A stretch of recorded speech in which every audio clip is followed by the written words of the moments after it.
Hi, this is Shivali, and today I'm going to talk about protein and share some valuable and condensed information about it with you all so that you can incorporate protein in the best way possible in your diet to reach your goals. Proteins are large biomolecules, also known as macromolecules, consisting of one or more long chains of amino acids, and they exist in the human body as structural components of hair, tissue, nails, also as enzymes and antibodies. If you are working towards improving your physical capacity or aesthetics in any shape or form, it is extremely important that you get the right amount of protein in your diet. The optimum level of protein is considered to be 1 gram per pound of body weight, and specifically it should be 1 gram per pound of lean body mass for a person who is moderately active and works out, and you can tweak this ratio anywhere from 0.65 grams per pound of body weight to 1 gram of body per pound of body weight, depending on your level of activity.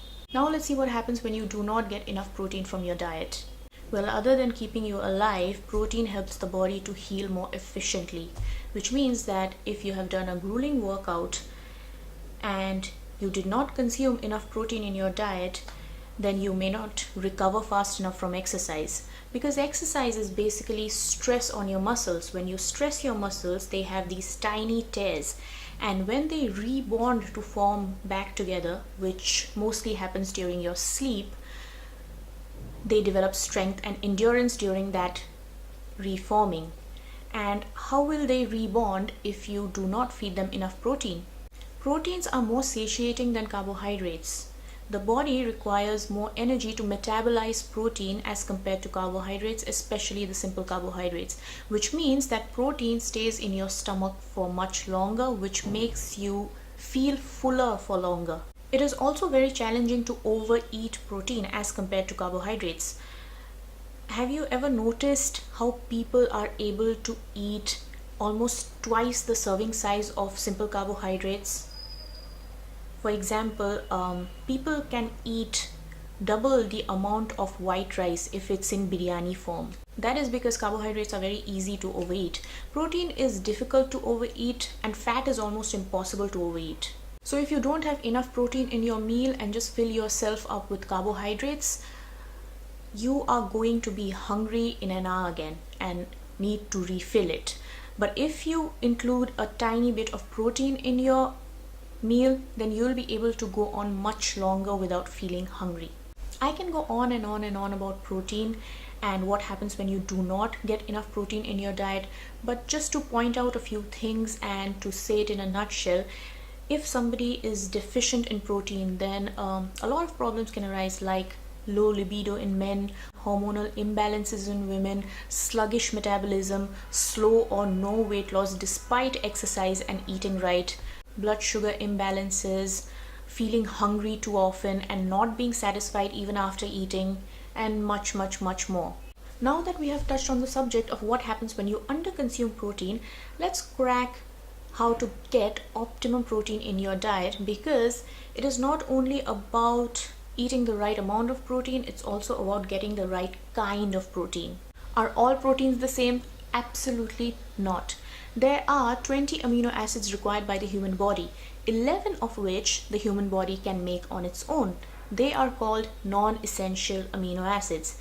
The rest 9 are called essential amino acid because the human body is incapable of making them, and hence it requires to obtain them from food sources. Protein sources that contain all 9 essential amino acids are called complete proteins, and the proteins that lack them are called incomplete proteins. So even if you think that you are getting enough amount of protein in your diet, even if one amino acid is missing from your protein profile, your body is going to utilize that particular amino acid from your own muscle, which is not desired. All animal proteins are complete proteins. That is, your meat, fish, dairy, eggs, these are all complete proteins. Most plant proteins are not complete proteins in the sense that they do not have a complete amino acid profile. In fact, the only complete protein from a plant source which I know of is soy, which is why if you're a vegetarian, you need to try out a combination in your meal so that you get a complete protein. For example, beans lack or are less in certain amino acids, but rice has and is higher in those particular amino acids which the beans lack. So combining beans with rice will give you a complete protein. But there are some things you need to consider carefully while eating proteins.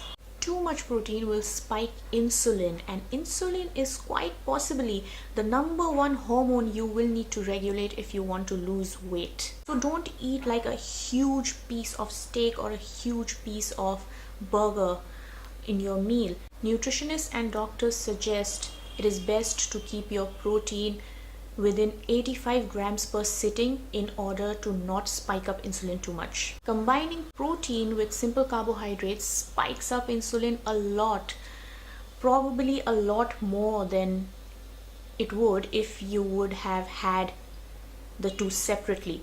So butter chicken with naan, or rogan gosht with white rice, hamburger with the bun, with the fries, these will spike up insulin much more than you were to spike if you would have eaten this separately.